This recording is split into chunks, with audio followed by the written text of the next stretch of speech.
বাংলাদেশের রাজনীতি বরাবরই উত্তপ্ত, আর জাতীয় সংসদ নির্বাচন এলেই সেই উত্তাপ কয়েক গুণ বেড়ে যায়। তবে এবারে ত্রয়োদশ জাতীয় সংসদ নির্বাচনে কক্সবাজার জেলার 4টি আসনে দেখা যাচ্ছে ভিন্ন এক রাজনৈতিক বাস্তবতা। আসন গণনার পাশাপাশি এখানে বড় ভূমিকা রাখছে প্রার্থী বাছাই, দলীয় কোন্দল এবং সাধারণ ভোটারদের মনস্তত্ত্ব। কক্সবাজারের 1, 2, 3 ও 4 এই 4টি আসনেই এবার আলোচনার কেন্দ্রে বিএনপি ও জামাত ইসলামীর লড়াই। মাঠ পর্যায়ে অনুসন্ধানে উঠে এসেছে বিএনপির একাধিক মনোনয়ন প্রত্যাশী ও অভ্যন্তরীণ বিভক্তির সুযোগে জামায়াতের একক প্রার্থীরা তুলনামূলকভাবে সুবিধাজনক অবস্থানে রয়েছে। কক্সবাজার 1 চকরিয়া পেকুয়া এই আসনে বিএনপির প্রার্থী দলের স্থায়ী কমিটির সদস্য ও সাবেক মন্ত্রী সালাহ উদ্দিন আহমদ। জন্মস্থান পেকুয়ায় তার ব্যক্তিগত জনপ্রিয়তা থাকলেও স্থানীয় বিএনপি নেতাকর্মীদের বিরুদ্ধে অনিয়ম ও প্রভাব বিস্তারের অভিযোগ সাধারণ ভোটারদের মধ্যে ক্ষোভ তৈরি করেছে।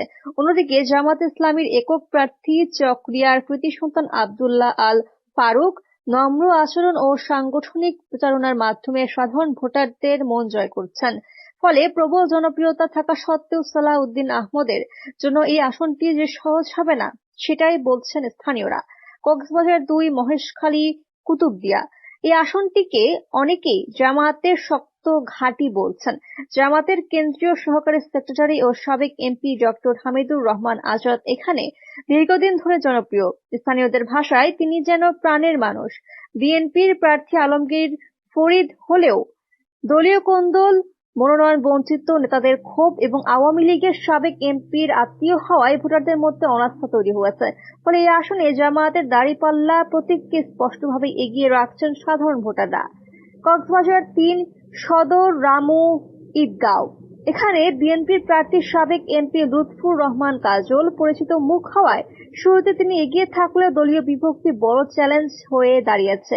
মনোনয়ন বঞ্চিত নেতা শহীদুজ্জামানের অবস্থান এই আসনের ফল নির্ধারণে বড় ভূমিকা রাখতে পারে। জামাতের প্রার্থী ভিপি শহীদুল আলম বাহাদুর সংগঠিত প্রচারণা চালালেও এই আসনে হাড্ডাহাড্ডি লড়াইয়ের সম্ভাবনাই বেশি বলে মনে করছেন ভোটাররা।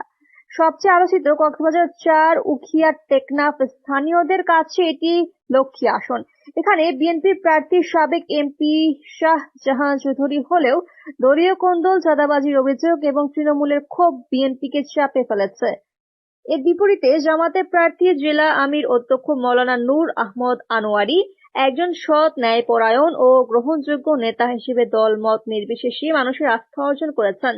রোহিঙ্গা অধ্যুষিত এই এলাকায় আইন শৃঙ্খলা ও ন্যায় বিচারের প্রশ্নে ভোটারদের বড় অংশ পরিবর্তনের পক্ষে ঝুঁকছেন।